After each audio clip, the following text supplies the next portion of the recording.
United Urdu news में आप तमाम का खैर मकदम है।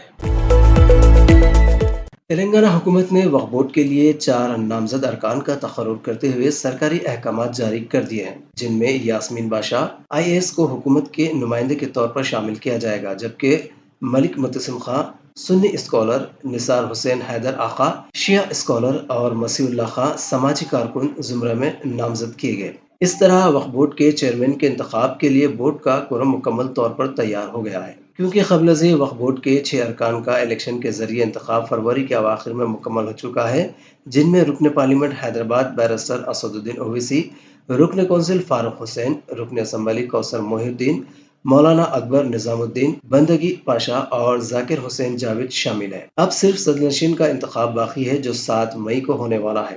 इस दिन बोर्ड का इजलास तलब किया गया है। चीफ मिनिस्टर चंद्रशेखर ने पार्टी रफ़ा और हलीफ जमात मजलिस से मुशावरत के बाद चेयरमैन के ओहदे के लिए मसीउल्लाह खां के नाम को मंजूरी दी है। फिलहाल मसीउल्लाह खां रियासती हज कमेटी के चेयरमैन हैं। हमारी हिम्मत अफजाई के लिए इस चैनल को सब्सक्राइब करिए, वीडियो को लाइक करिए और शेयर करिए।